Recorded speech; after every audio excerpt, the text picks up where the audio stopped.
नमस्कार। आज के इस खास चर्चा में सीधे मुद्दे पर आते हैं। क्या कभी इस बात पर ध्यान गया है कि दुनिया के केवल 1% लोग ही असल में इतनी ऊंचाइयों तक क्यों पहुंचते हैं? ये सिर्फ कोई किस्मत या संयोग का खेल नहीं है। इसके पीछे एक बहुत ही गहरा रहस्य है, और वो ये है कि सफलता और धन असल में एक बायोलॉजिकल और एनर्जेटिक फ्रीक्वेंसी की तरह काम करते हैं। एक ऐसी वाइब्रेशन जिसे समझना पूरी गेम को बदल सकता है। अब सोचिए जरा, बाजार में पॉजिटिव थिंकिंग की ढेरों किताबें मौजूद हैं, लेकिन उन्हें पढ़ने के बाद भी लाखों लोग अपनी आर्थिक स्थिति नहीं बदल पाते। ऐसा क्यों होता है? इसका सबसे बड़ा कारण है कॉग्निटिव डिसोनेंस, यानी एक तरह का मानसिक द्वंद्व। होता क्या है कि हमारा कॉन्शियस माइंड यानी चेतन मन तो सफलता चाहता है, लेकिन सबकॉन्शियस माइंड में बचपन से ही हारने या कमी का एक गहरा डर बैठा होता है। ये बिल्कुल वैसा है जैसे कोई गाड़ी का एक्सेलरेटर और ब्रेक दोनों एक साथ दबा रहा हो। नतीजा, गाड़ी सिर्फ शोर करेगी लेकिन 1 इंच भी आगे नहीं बढ़ेगी।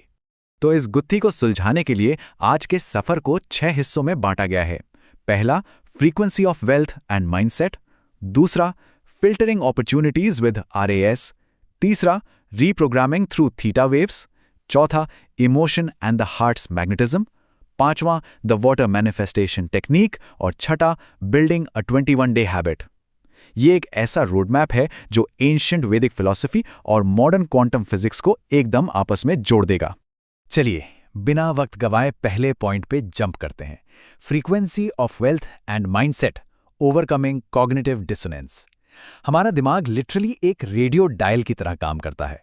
अब अगर रेडियो 93.5 पर ट्यून किया है तो उस पर 98.3 के गाने तो नहीं बज सकते, राइट? सफलता को पहचानने के लिए दिमाग को बिल्कुल सही फ्रीक्वेंसी पर ट्यून करना ही पड़ता है। और यहीं पर सबसे बड़ी प्रॉब्लम शुरू होती है। एक तरफ है कॉन्शियस डिजायर, जो बार बार कहता है मुझे अमीर बनना है, मुझे सक्सेस चाहिए। लेकिन दूसरी तरफ है सबकॉन्शियस फिल्टर। ये वो डीप रूटेड प्रोग्रामिंग है जो शायद हमें बचपन से मिली है, जैसे कि पैसा ही हर बुराई की जड़ है। जब ये दोनों आपस में टकराते हैं ना, तो दिमाग में एक रस्साकशी शुरू हो जाती है जो इंसान की सारी तरक्की को वहीं ब्लॉक कर देती है। अब दूसरे सेक्शन की तरफ बढ़ते हैं, जो कि बहुत ही क्रूशियल है। Filtering opportunities with RAS, the brains biological filter. यहां हम उस एग्जैक्ट बायोलॉजिकल मैकेनिज्म को समझेंगे जो हमारी रियलिटी को शेप करता है। Now what's really interesting here, वो है रेटिकुलर एक्टिवेटिंग सिस्टम यानी आरएएस। आसान भाषा में कहें तो ये ब्रेन स्टेम में मौजूद न्यूरॉन्स का एक नेटवर्क है जो एक बहुत ही स्ट्रिक्ट बायोलॉजिकल फिल्टर की तरह काम करता है। आरएएस का काम बस इतना है कि ये इंसान को सिर्फ वही चीजें दिखाता है जो उसके अंदर के विश्वासों से मैच करती हैं। बाकी हर एक चीज को ये पूरी तरह से इग्नोर कर देता है। इसे एक बहुत ही क्लासिक एग्जाम्पल से समझते हैं।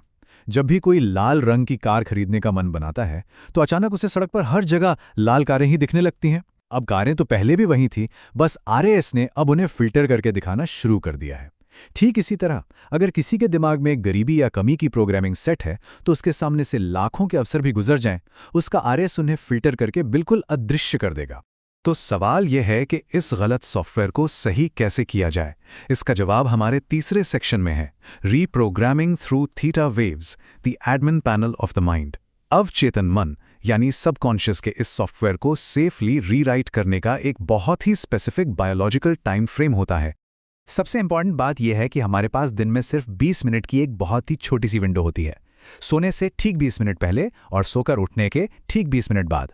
बस यही वो जादुई समय है जब हमारा लॉजिकल, हर बात पर डाउट करने वाला माइंड फाइनली शट डाउन हो जाता है। आज की मॉडर्न साइंस इसे थीटा स्टेट का नाम देती है, लेकिन अगर हम एंशिएंट वैदिक ग्रंथों को देखें तो उन्होंने इसे सदियों पहले संधिकाल या ब्रह्म मुहूर्त कह दिया था।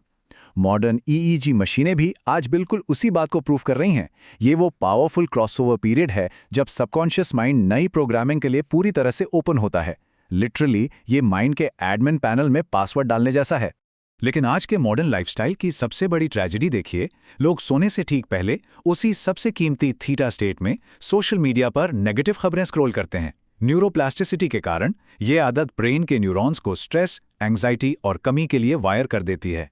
ये लिटरली एक बहुत ही उपजाऊ जमीन में जहरीले बीज बोने जैसा है, वो भी ठीक उस वक्त जब दिमाग अपना डेली बैकग्राउंड अपडेट कर रहा हो।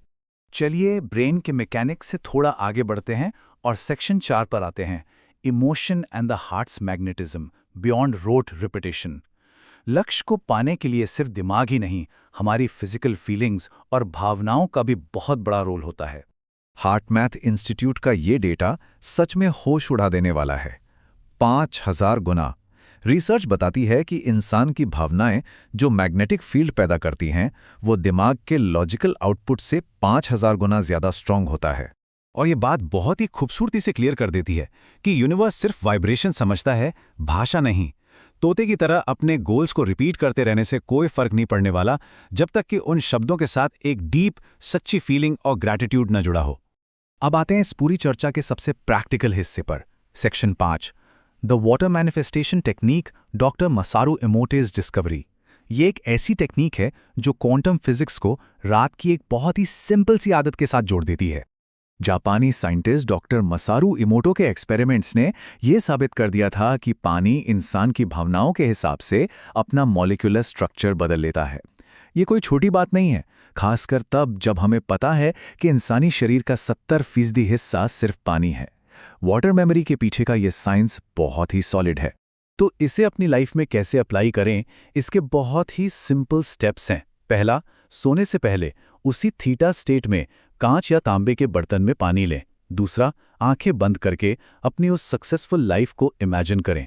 तीसरा, दिल से ग्रैटिट्यूड या कृतज्ञता महसूस करें, बिल्कुल ऐसे जैसे वो सफलता ऑलरेडी मिल चुकी है। और चौथा, उस प्रोग्राम किए गए पानी को पी लें।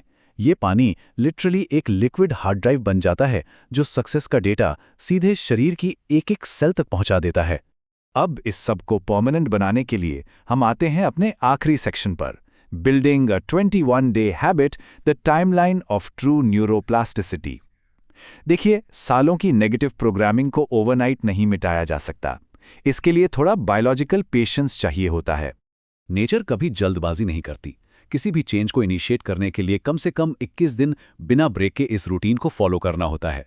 और यूनिवर्सिटी कॉलेज लंदन की स्टडीज तो ये भी कहती हैं कि ब्रेन में नए न्यूरल पाथवेज को सॉलिडिफाई होने में लगभग 56 दिन लगते हैं। ये बिल्कुल एक किसान की तरह है जो बीज बोने के बाद फसल का इंतजार करता है। और हाँ, इस पूरी प्रोसेस में हर दिन ग्रैटिट्यूड का होना सबसे ज्यादा जरूरी है। इस पूरी साइंस और फिलॉसफी को अगर एक वाक्य में समेटना हो तो वो है अहम ब्रह्मास्मि, यानी मैं ही रचयिता हूं। जब क्वांटम एंटेंगलमेंट इस एंशिएंट विजडम से मिलता है तो बात एकदम साफ हो जाती है। जब इंसान अपनी इंटरनल वाइब्रेशन को बदलता है तो बाहरी दुनिया को भी उसी के हिसाब से खुद को ढालना ही पड़ता है। तो आखिर में एक बहुत ही गहरा सवाल छोड़कर जाते हैं। क्या आज रात दिमाग के उस पुराने आउटडेटेड सॉफ्टवेयर को हमेशा के लिए ओवरराइड करने का वक्त आ गया है? आज रात फोन को दूर रखकर हाथ में एक ग्लास पानी लेकर अपने रेटिकुलर एक्टिवेटिंग सिस्टम को अनलिमिटेड मौकों के लिए रीप्रोग्राम किया जा सकता है। बस शुरुआत करने की देर है।